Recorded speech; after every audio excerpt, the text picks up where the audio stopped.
Maybe we can start just by saying who we are. I'm a pastor, and I'm overseeing 11 churches. In each of these churches, we have a resident pastor. And I'm also actively involved in Missions of Hope on a day-to-day basis. And my professional background is I'm an accountant. I started with PricewaterhouseCoopers as a CPA, and then worked with the insurance industry for 13 years before going to full-time ministry. And through all that time, I used to do ministry on a part-time basis, but 2005, that's when I moved over, to be in the ministry full-time, and it's been very, very fulfilling. And I'll allow Mary also to talk about herself briefly, and then she will talk a little bit more about education and microfinance, and probably give more details. Yeah, so I went to Kenyatta University for Bachelor of Arts. My major was sociology. And of course, when I went to college, my goal was to go to college, get a degree, hopefully get a good job, make good money, live a good life. And I became a believer when I was a first-year student. And after that, I joined a group that was doing evangelism in different parts of the country. And during one of such kind of meetings is when I met somebody who knew about Mathare, because that's where he had grown up, that's where he was born. And the time I met him, he was actually leading praise and worship in a church. And according to me, he was doing very well in music, especially playing all the instruments, and I love music. So kind of after the meeting, I asked him where he had been to college, and that's when he told me he had not even seen a fourth grade class, let alone going to college. And that's when now he started telling me about his story and told me about his community, Mathare Valley. Personally, I had not been in Nairobi for a long time because I grew up 3 hours drive away from the city. I hardly got a chance to come to the city until when I was in college. And so knowing about slum communities was completely out of question until this time when this young man told me about his community. And the way he described it, it didn't sound like it was a real place, that people lived in. And somehow I got interested just to go and see it. And he took me there when I was a second-year student, first semester. And after that, kind of my way of thinking about finding a good job and making money, it's kind of, disappeared. Because after that, it's like that was the turning point of my life. Just that one Saturday I visited Mathare because I saw poverty in another dimension. Because to me, I had always thought I was very poor because my family was big and we didn't have much resources growing up. Somebody was asking me about how we did shopping for clothing, and I was like, I don't remember doing shopping for clothes when I was growing up. And someone was making a joke, did you walk aloud naked? And I said, well, not really, but almost. That's when I was growing up. Of course, we had no shoes or anything. It wasn't something that we would have even thought of growing up. And so, but then coming to this community and seeing how people lived, how the children lived, how moms, struggled, it kind of just blew my mind and completely changed my course of life.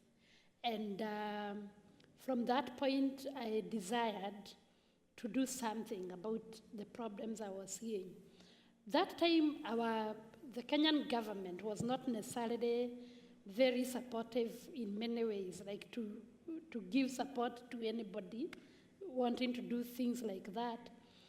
On the other hand, like going back to college and telling my friends, they didn't totally understand what I was talking about. And most of them who had been in Nairobi more than I had been already knew about slum communities. And they kind of wondered what I was thinking, and they thought I was crazy to think that I could make any difference there.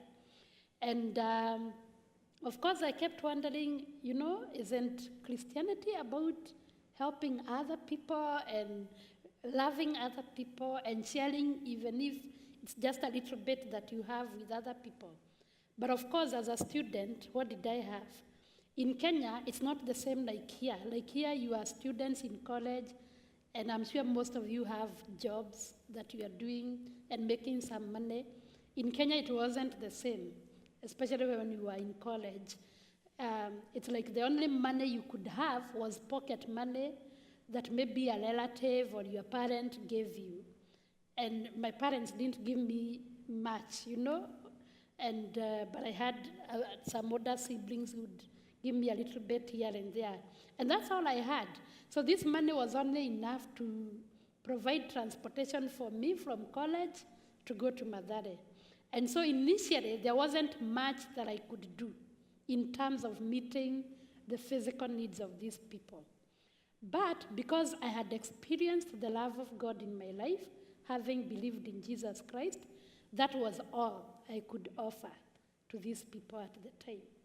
And I would gather some kids around just in one of the chanties, and I would sing with them. The most common song that I taught any kid who came was Jesus Loves the Little Children, or the Children of the World, and they loved it. And then I started teaching them a few memory verses. The next thing was telling them some Bible stories, and the way they were responding was so encouraging to me.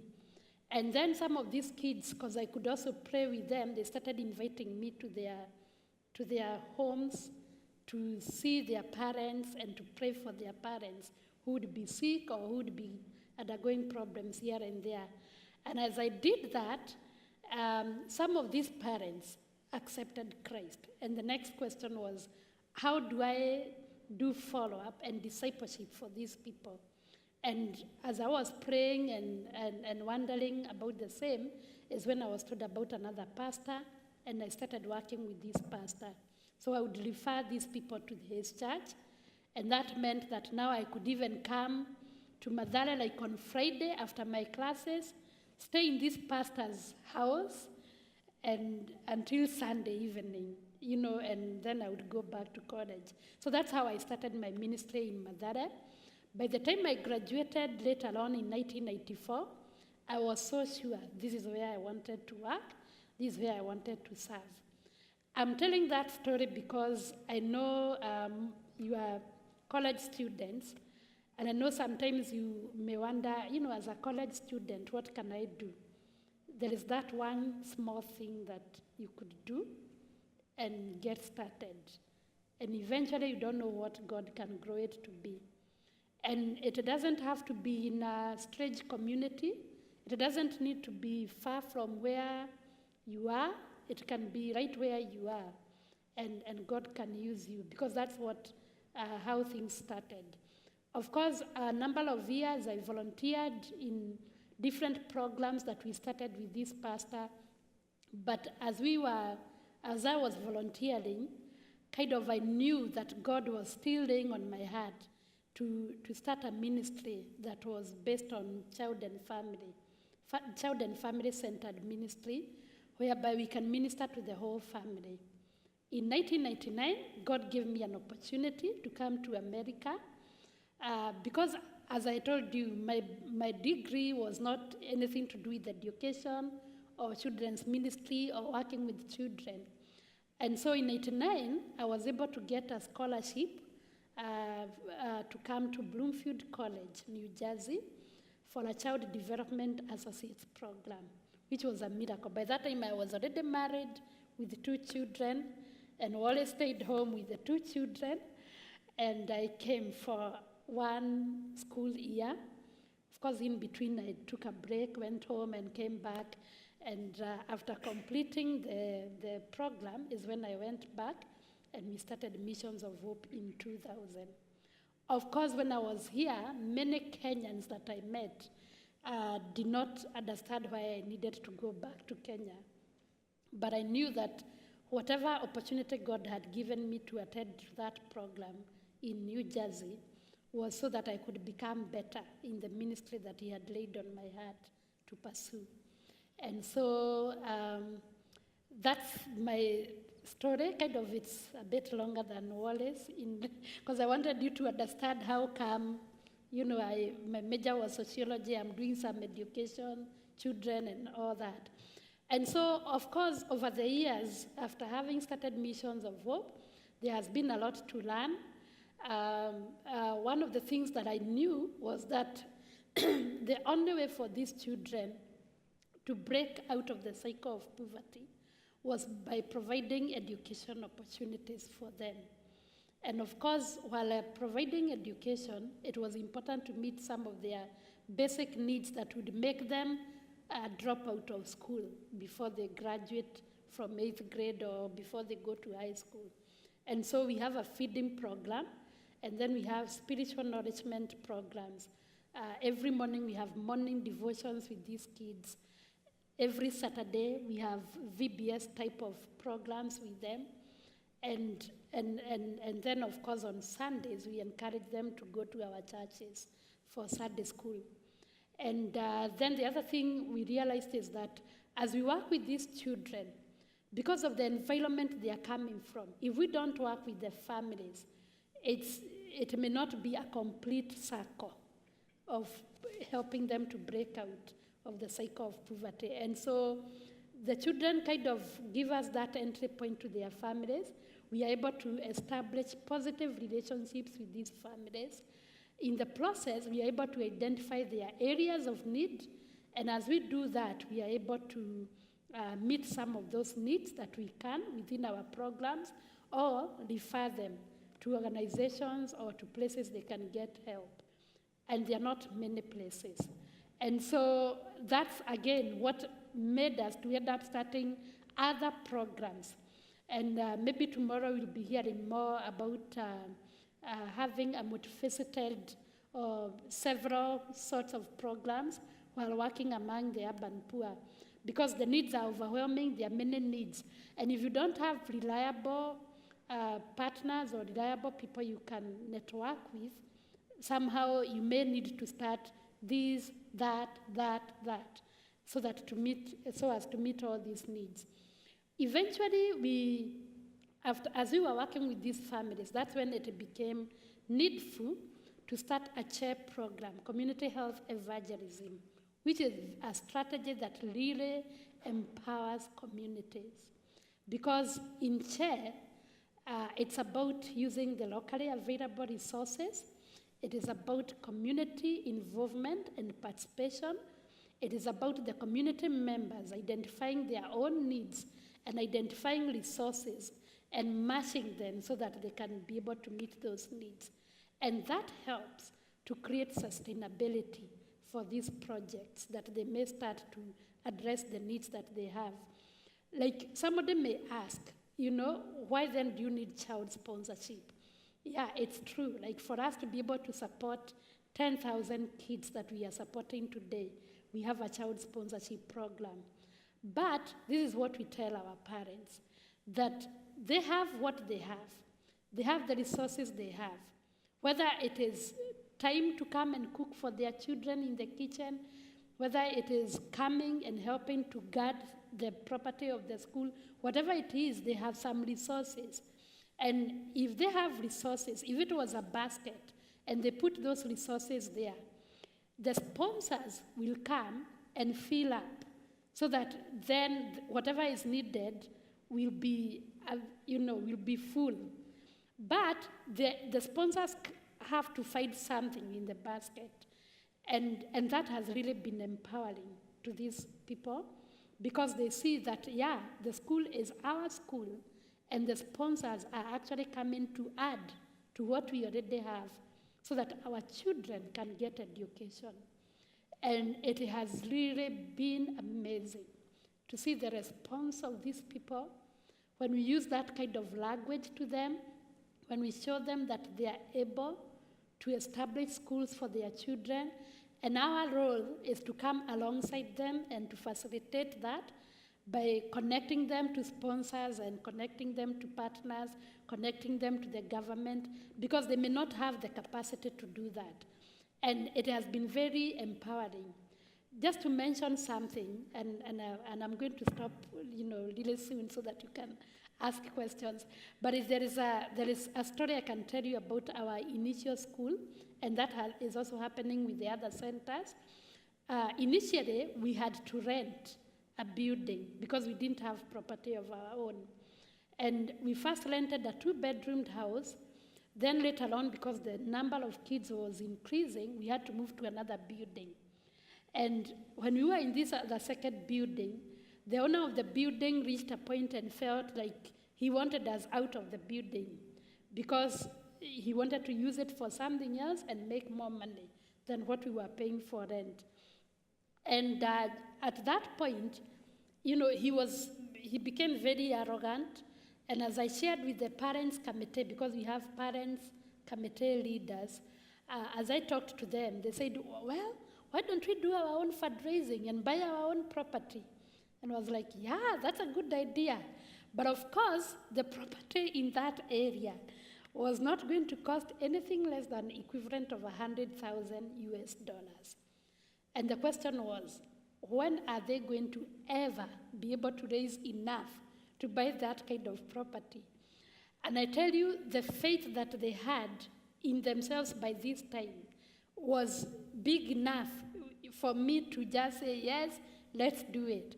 And so we were able to do 2 fundraisings. In those 2 fundraisings, in 2 years, in the 2 fundraisings, we were able to raise an equivalent of $4,000 US. Of course, the property was costing $100,000.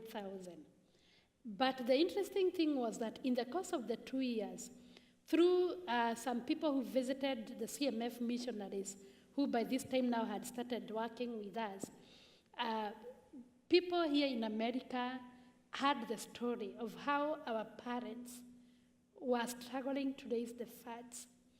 And a number of people were touched, and they gave.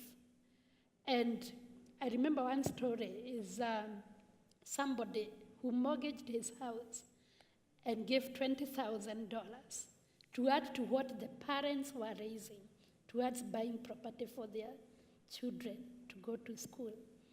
And of course, that led to another person giving sacrificially and so on. And God provided in ways that we had never thought of. And of course, that encouraged our parents and these community members. And I tell you, life for them has not been the same again. That lifted their faith and their hope. And they now know that their children are going to live different lives from what they are living. Because these parents, they didn't have any education opportunities. Most of them never went beyond 3rd grade, if they had an opportunity to even go to school for any year. And for their children to be able to get education, and now some of them are in high school, it is a huge thing. It's a big miracle. In Kenya, after children spending 8 years of school, they have to sit for a national exam, which determines who goes to high school. If you get good grades, you can go to high school. If you don't, you are done. And most people give up even before they reach 8th grade. And in Missions of Hope, we have had 4 groups that have graduated from 8th grade. The first year we had 100% transition to high school. The second year we had 99%. The third year we had 97%. And this last year we have had 96%. Of course, the numbers of the candidates, the 8th graders keep increasing also. So, and that is why I think the percentage has been affected. But nationwide, it is usually 40 to 50% transition from 8th grade to high school, nationwide, whether rich or poor, overall. In the slums, within the, like now, for example, Madara, within the 4 public schools, it is usually less than 5%. And so to get over 95% for any of the given years we have graduated 8th graders from our schools to high school, it is a big thing. And these children are going to live lives that are different. And they know that it is not just about education, getting education, but it's about what God is doing in their lives. Most of them are believers, they have accepted Christ in their lives, and they trust Him. And they have the stories of how God has moved them from one step to another, because all along we involve them in whatever we do as we involve their families. So we want to just give some bit of background, because it's like the schools or these centers, we call them hope centers. They are the ones that kind of, they are like the beginning point in each of the villages we go to. And then out of that, we are able to do chair programs, HIV and AIDS ministry, microfinance, skills training, and so on and so forth. Praise God. Let me stop there and ask for some questions. Really, whoa, that's really a microphone. That's really helpful to get some more context for what their work is like and what that looks like. But we would like to have opportunities for you guys to ask questions, and feel free to, I had several things come to mind just listening to their story both here and on Sunday and this morning, but I'd like for you guys to feel free to ask questions. We have some help here so everybody can hear your question and we can hear it up here, but feel free to ask whatever you'd like. Who has a question?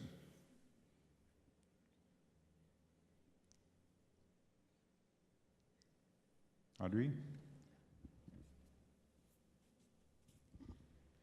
All right. I was wondering, what are some roles that Americans can play to assist in your ministry, specifically in Nairobi, since a lot of us here are interested in missions and working abroad? Yeah, in the last few years, we have had a lot of Americans come, and in fact, the number has been increasing as time progresses. Like last year, we had 861 Americans come, and they have been coming as short-term mission teams, and that normally takes, on average, 10 days, where they come and do different kinds of work. And somebody had actually asked whether having teams are actually a burden, but we realized that when teams come, work actually gets done, and a lot of work. Because there are some that come, and have medical camps. We've had, as part of medical, we have had dentists come. We have had, all kinds of specialists come, and there's always work for them. And then we've had teams come and do VBS with the children, and which normally impacts these children. We've also had teams come and like young people coming and doing drama in the community and sharing the love of Christ.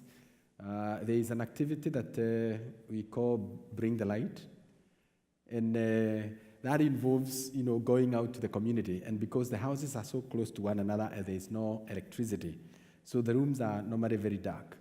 And what happens is that we use fiberglass, which is transparent. And normally what happens is that if you buy one big sheet, we are able to cut it into 6 pieces. And go into these houses, and you just cut a small hole on top of the roof. And you put this fiberglass. It brings light to that house. And the light is so much. And you use that opportunity, by bringing the light to that house, just to share, the gospel with them. And you can tell them about, Jesus bringing light to their lives. And we have had so many people, being saved through this initiative. And there are so many other activities that, people get involved. And normally what happens is that when a church, because mostly it's churches that send teams, though we have had also colleges actually coming, like Azusa Pacific have sent a team. And we will normally analyze the strengths of people that make up the team. And we will work together with them over a period of time, and then we organize such that every person gets involved in the work according to their own strengths. And that way we have found that a lot of things get done. And it's a two-way thing, such that they come and minister to the people within the community and to the children, and they are also ministered to. We've had people make very significant decisions in their life because of the impact it had on them, just being involved in the ministry. And there are other ways in which, Americans can be involved. We have what we call Reach Internship, a program that is normally in June and July, where students, through our partners, CMF, who are based in Indianapolis, have come. And and there's also what we call apprenticeship, which is more than 2 months. And that can happen any time of the year. And some of the students here who are seated here have actually come on that program. And you have a ministry experience over that time. And and I know that it normally has such a very big impact on one's life and helps you really to understand, what it is to be, being a missionary out there. There are some people that have come as associate missionaries, or there are some others that have come as long-term missionaries, because we have 2 couples who are long-term missionaries with us. And we also have a number of them who are associate missionaries. And so there are all those opportunities that are available, for Americans to be part of that work.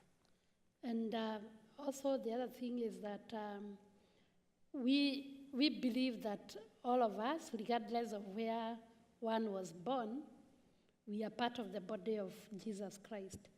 And each one of us has a responsibility to do missions, whichever part of the world that God sends you to. Because the world belongs to Him and we all belong to Him. And what I have found is that most of the missionaries that come, whether on short-term missions, whether long-term, whether just internship, whether as missionary associates, they have really been a big encouragement to the nationals. So, like for example, in our ministry, we have about 525 Kenyans working in the ministry. And they are there, they are committed, they work with these people in the communities. But if they were just by themselves, probably they would not be as courageous as they are. But when they find that other people are also coming, like people who are supporting the work financially, also believe in coming and going there in the community with them. That kind of cheers them up. It's like coming alongside the nationals to one, encourage them, but also share skills, because God has gifted us differently. There are some skills that even students here have that probably our Kenyan students don't necessarily have. And when people come, they are able to share those skills. We call it transfer of skills. And it can be in any of the programs that we have, whether skills training, whether the school program, whether the social work, whether health teachings in the community, evangelism, any of these. And that is what has really enriched our ministry.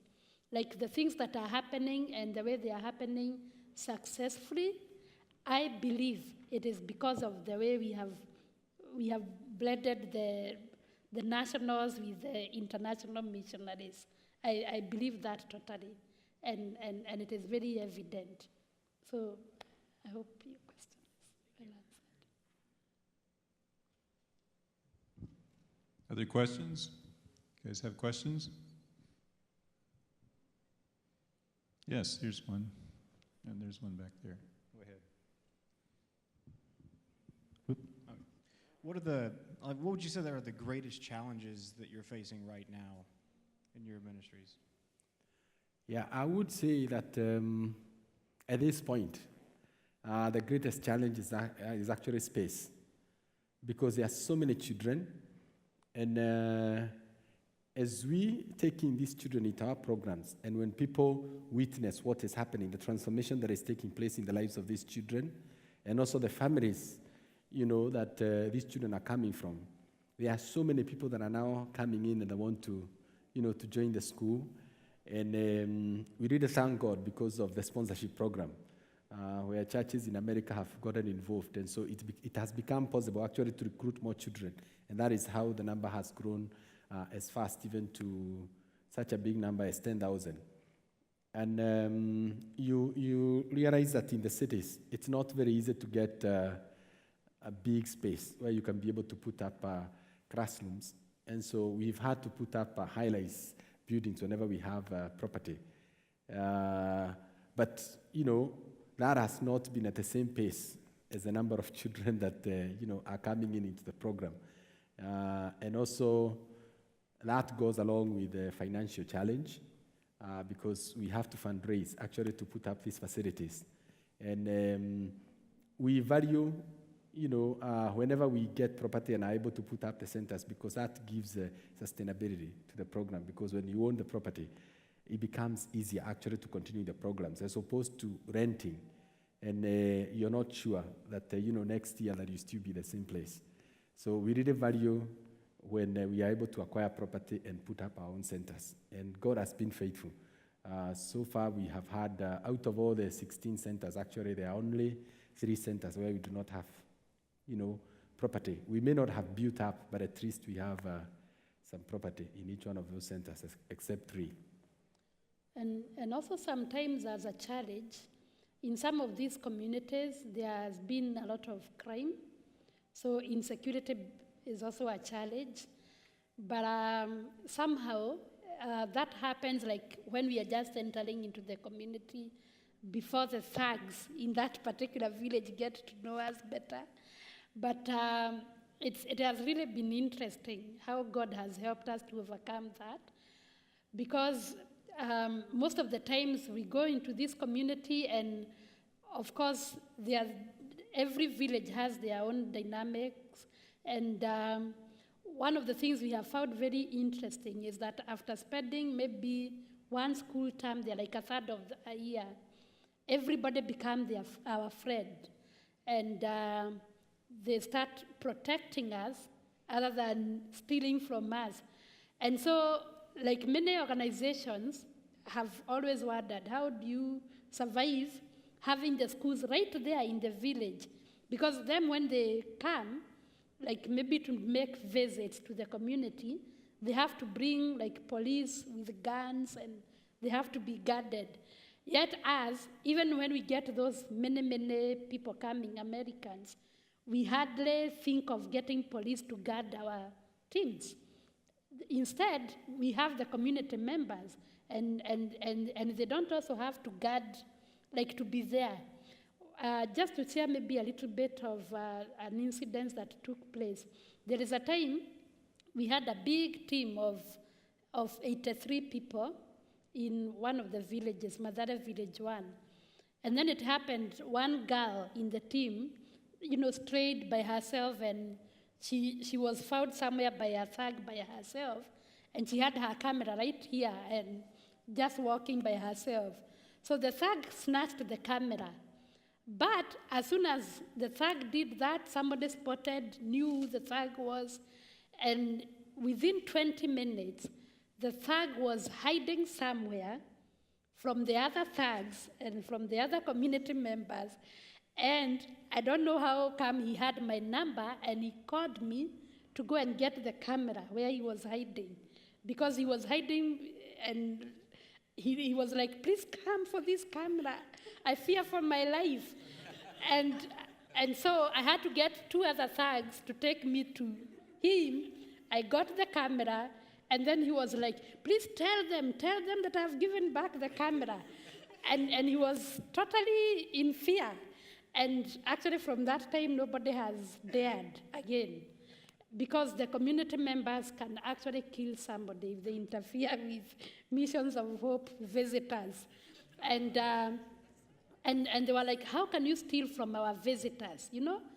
And it was very interesting. So when I handed back the camera to the girl, she was like, how did you get it? Who gave you? And I was like, well, I think as soon as the person stole, people followed him and he called me for the camera. So it's very interesting how they do things when they are involved.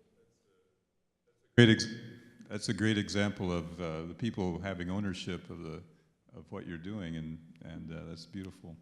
I have a question back here.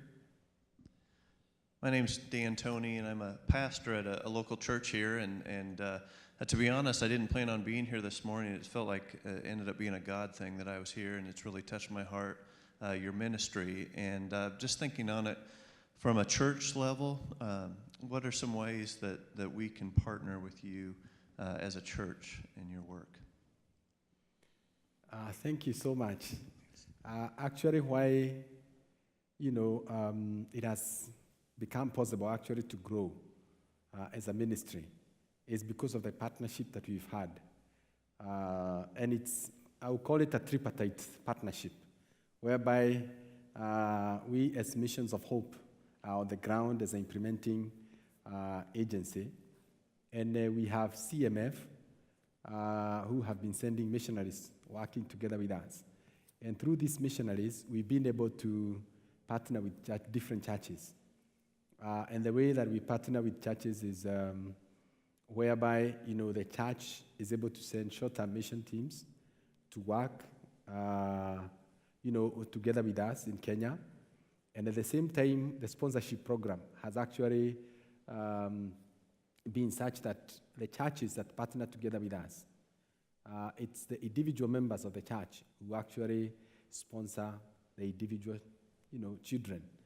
And so we've been able, to date, I think we have about 7,500 sponsors.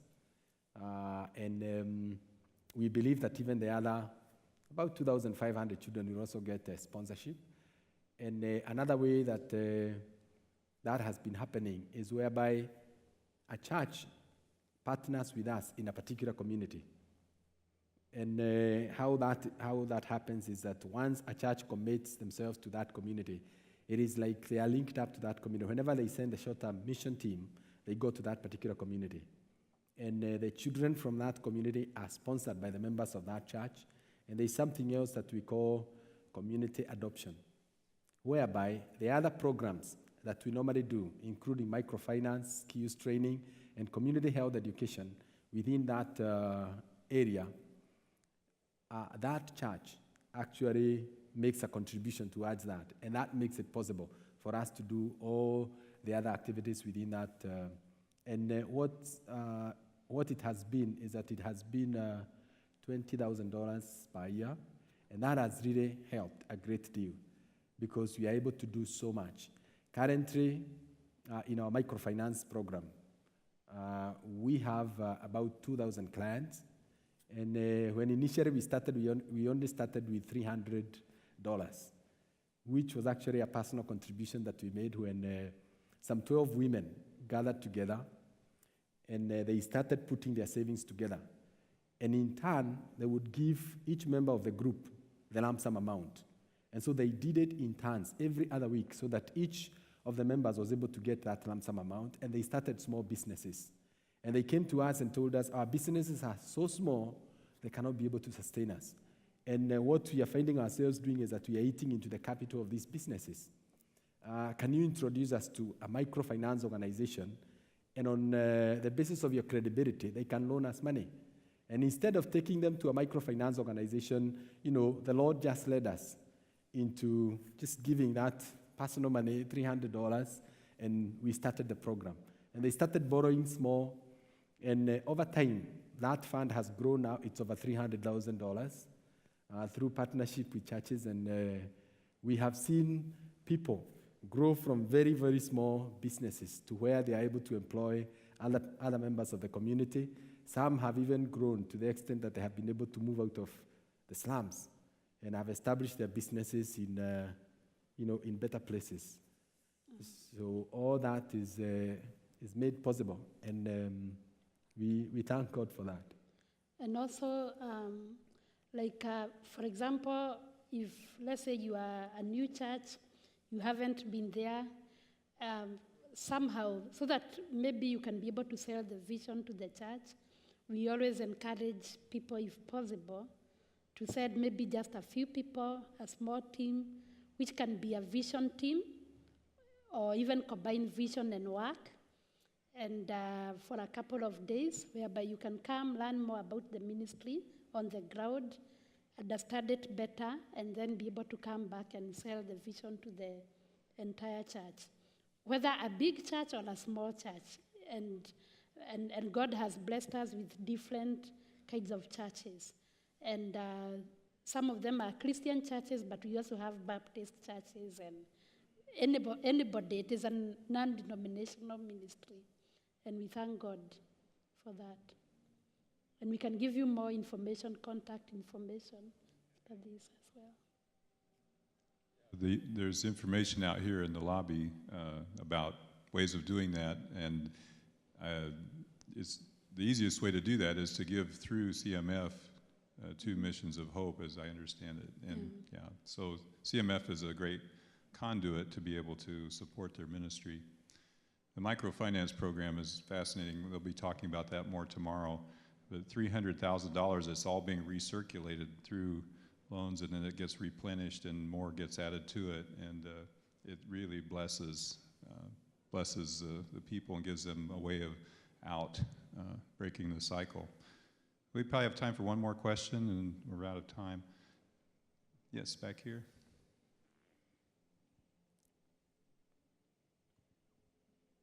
I really have two questions. The first one is, have you had someone graduate from college or high school and come back and like work for you, like teaching or something like that? The second one is? Well, it was kind of two in one. Like, have you had someone graduate and have they come back and like worked for you? Okay, well, the first children we started with, 50 of them, they are now seniors in high school this year. So they'll be graduating from high school this year. And we are believing and trusting God that most of them will go to college because they are doing well in high school. Actually, most of them were able to get places in the national high schools in Kenya. Like 2 boys got places in the best boys' high school in Kenya, and that was after their 8th grade.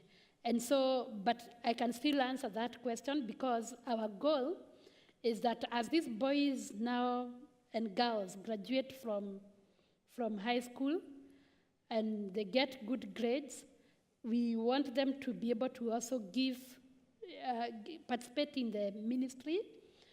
And what has been happening, during school breaks, when they break from high school, we involve them in the different programs within the primary schools. Like, for example, some will volunteer in the kitchen, others have been volunteering in the library, whereby they do things to help the younger ones who are coming up. Others have been helping as teacher assistants, and they have been doing that during their school breaks or when they have breaks from school, as long as our day schools are in session. And we hope that that is what will continue. Like, for example, they'll do their national exams, high school national exams, in the month of October and November. And so starting December, they are free, So in January, when school resumes after Christmas, all of them will be posted in different centers, close to where each person lives, and they'll be able to engage in any of the programs that we have within Missions of Hope. And we are hoping that as they go to college, they'll continue to volunteer. And as they volunteer, we'll also be able to come up, we are hoping to have a program where we can be able to provide some stipends just to help them with transportation from one place to another. And not all of them may be able to get government loans to go to college. And so in Missions of Hope, we are starting a program, a loan fund program for these students, which will enable them to get good loans or affordable loans from our program and be able to go to college. Because the government loans are usually very limited, and not everybody is able to access that. And that's how we are hoping to cushion that. Yeah, and in addition to that, we foresee a situation whereby some of these students will be able to get the good grades that will qualify them to go to the university. But there are those that are not likely to make those grades. And we have had the skills training program, which has been targeting community members. But we intend to build capacity within those programs to actually absorb those students so that we can train them, so that they can have a trade with which they can either get a job or be able to start small businesses.